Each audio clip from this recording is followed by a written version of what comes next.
Hello there guys and welcome. What we've got here right now for you is a tier 7 game in the Kaga, the Japanese aircraft carrier. It basically is a premium ship. Some of you can purchase it from, well, it was from the store, but apparently now it's from the tech tree itself you can buy it from.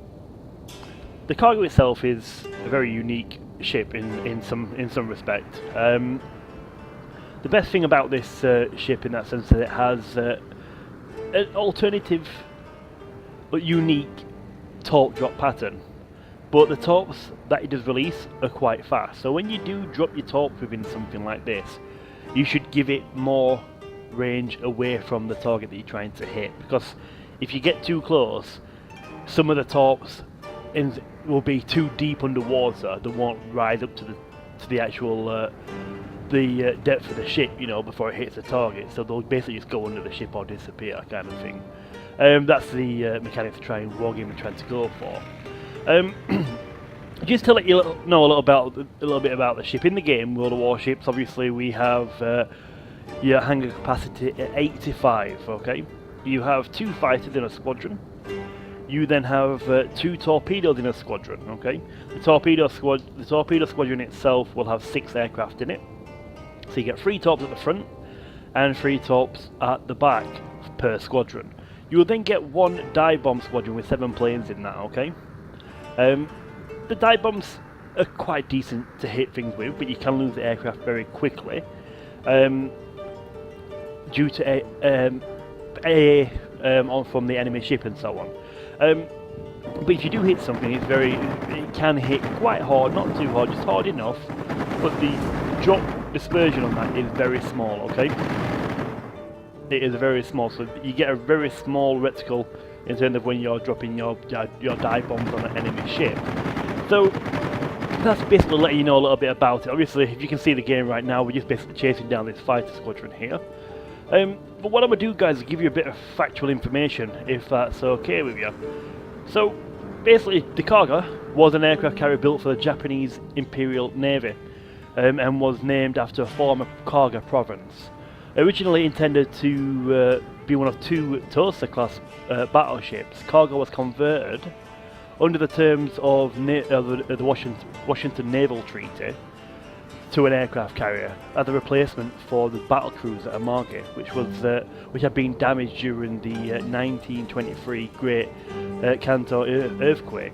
Kaga was rebuilt in 1933 and 1935, increasing her top speed, improving her exhaust system, and adapting her flight decks to more modern, heavier aircraft. Okay, Kaga aircraft were basically first supported Japanese troops in China during the Shanghai incident of 1932. Okay, it participated in the Second Sino-Japanese War in late 1930s with other carriers. She took part in the Pearl Harbor raid in 1941 in December. The following months, the aircraft participated in combined in carrier airstrikes on Darwin, Australia, which also helped secure the conquest of Dutch East Indies by Japanese forces. She missed the Indian Ocean raid in April, as she had to return to Japan for permanent repairs after hitting a reef in February of the same year.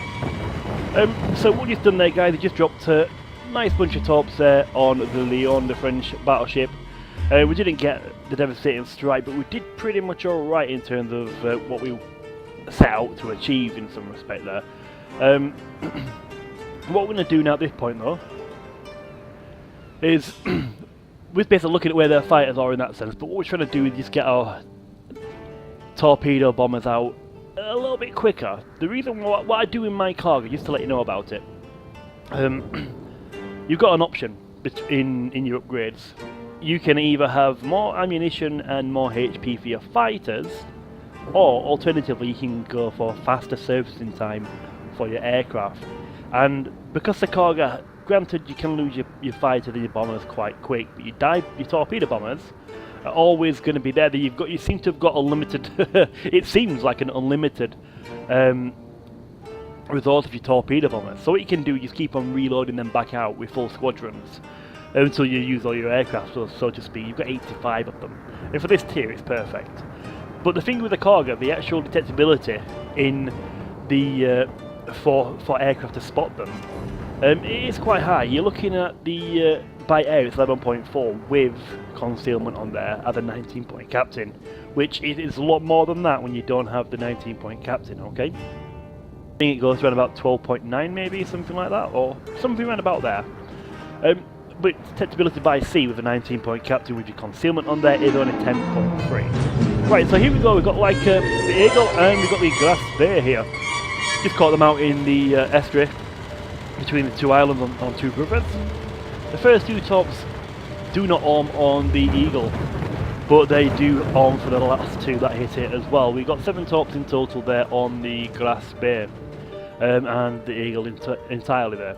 So not a devastating strike. It'd be nice to get double strike there, but we did achieve some good hits. As you can see at this point in time, the Glass Bay is flooding out, so that's a bonus. So at least we've done something there, and potentially going to get this ship out here, because he's, for whatever reason, he used to repair earlier on in a battle around the corner potentially. So I've not hit him yet. That's the first time I've hit him. So as you can see, I'm still close to the island. The reason why I'm close here, I know I'm getting spotted every so often by planes here and there as well. There we go, he's dead. There's only one reason why I put my ship there, is to try and get my planes out as quick as I can and try and hold off any enemy attack on air, which we have done, and it seems to be working fine. The team are pushing through. But as you can see, it's going to be very tricky in terms of manoeuvring, giving yourself a waypoint to be able to get out of the situation, which is obviously a bit of a must.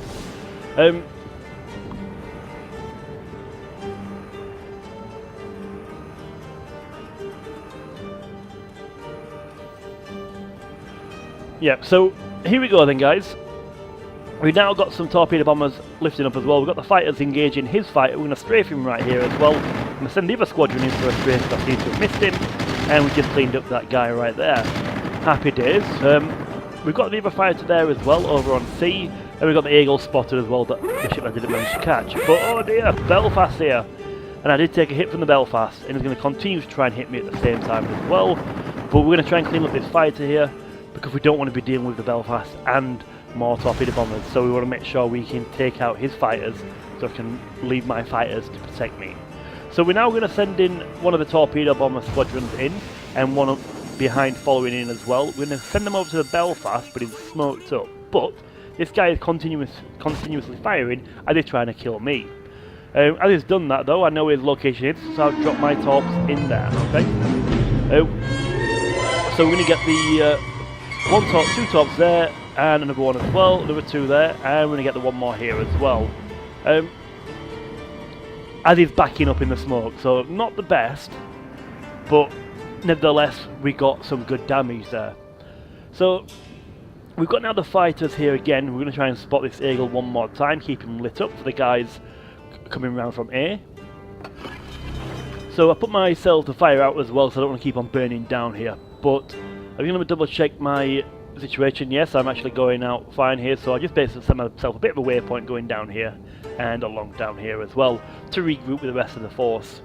But we know we've got basically the Ghanaians are now coming in as well, and the French Algeria cruiser ship as well, which is actually very good with defensive AA on there. So the Belfast is still there in smoke as well, but we can't do anything with that at the moment. So we're going to try and deal with these fighters here, keep them out of the situation. In case they're trying to come and torp my, strafe my torpedo bombers and so on. So we're basically just waiting now for the reload on the plane, which is very quick indeed in the Kaga. So as you can see, I'm still taking planes out with my fighters over there. We're not going to survive this, so as far as I'm aware.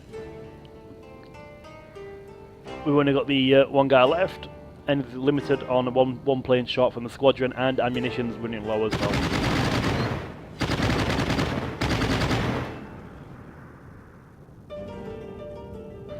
Right then, so we've got the torpedo bombers back in place, guys. Here we go, pulling them in.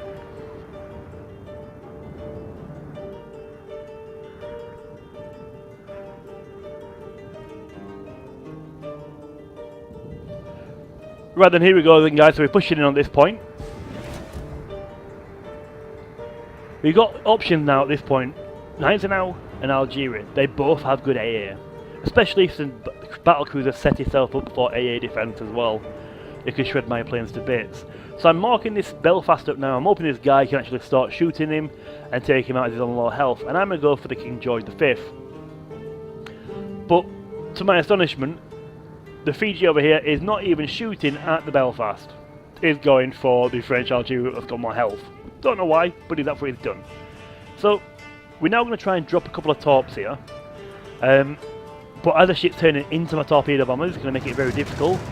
And there it is. That's not going to be the drop that I need. There's, yeah, we've got one torp in there. Two, one? Yeah, just one torp in. Which is not the best idea at all. To actually attack him from that angle. But I couldn't go too close to the other ships, because I could have had more extra AA on my torpedo bombers. At that point on, it could have basically stressed them out even more and pretty much guaranteed I wouldn't have hit any torps possibly at all. So we've got ourselves another fighter back up here as well. Pulling myself back over to original cap just to make sure that we're not going to get strafed by any incoming fighters. As you can see, the Belfast not really happy and having a little pop there at the Kaga. So we've practically just said, yep, also the little tramp in the Belfast because we're both premium. It's saying pay to win torps, you know, but yeah. So now we've got basically a fighter covering these guys on the caps. They don't really need it because they've already got the cap as well, but it's in case of incoming aircraft. So he's here right now. We've got basically his torpedo bombers going in. I do mess up the strafe here, guys. It actually overshot the guys, which is a bit of a bad situation. But we're now going to try and counter that and do a strafe from the side. He has managed to get his torps off, which is a bit of a downside for us. We took a couple more planes out, and now we've got the other fighter on there trying to clean up the last dragon if we could. So at this point on, guys, we are about to reload our torpedo bombers out. As you can see, the Kaga is doing pretty well in terms of how many torpedo bombers it does have. So we can see now at this point there's a Gneisenau in the middle there, but we're going to try and clean up these guys there with strafing this last fighter, get him out there. So now we have sending one fighter back to rearm. We've got one left with limited ammunition, but we are now linking up our two squadrons of torpedo bombers. We do have a decision to make here at this point what ship we're going to go for. King George V, or we're going to go for the Gneisenau. The Gneisenau looks pretty stationary, and then the King George V is a bit out there on wide. I think the closest target to me at this point would be the Gneisenau, and I think that's what we're going to go for at this point.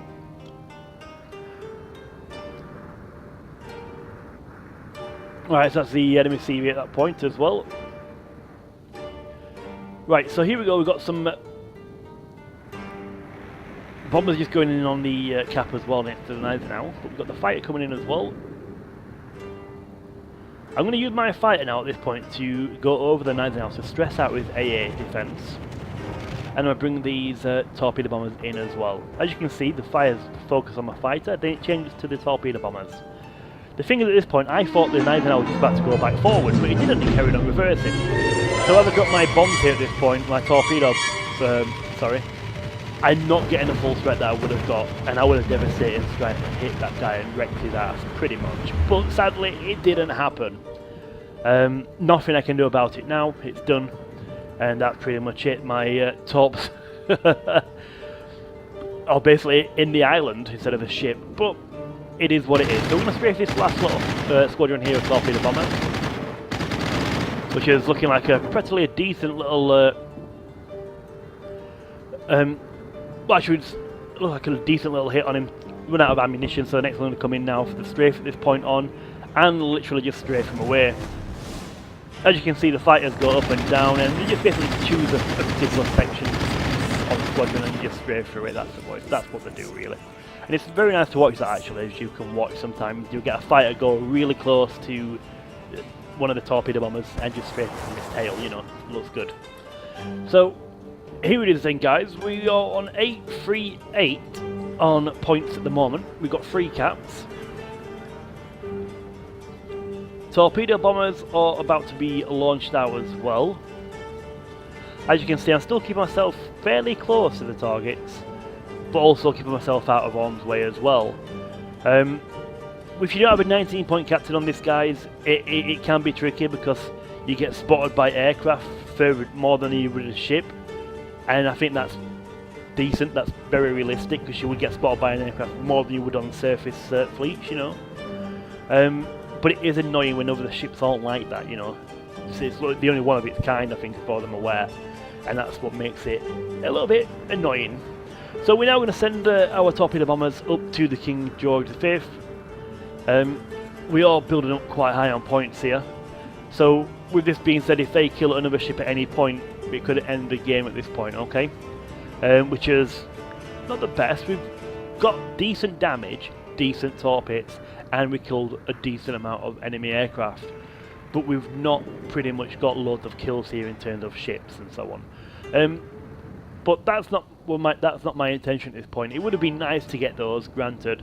But the reason why I put this here on YouTube for you today is just purely try and, I don't know, maybe have another test at putting a YouTube clip on and see what I can do with it in that sense as well, okay? So here we go then, guys. I was going to basically bring a fire over to strafe him, well, to take his AA stress, and then bring the torpedo bombers in at this point. But sadly at this point on, the game ends. They killed an enemy ship. So I do appreciate you being here, guys. Thank you for joining to the YouTube channel. Please subscribe, and I'll catch you the next time, guys. Thank you.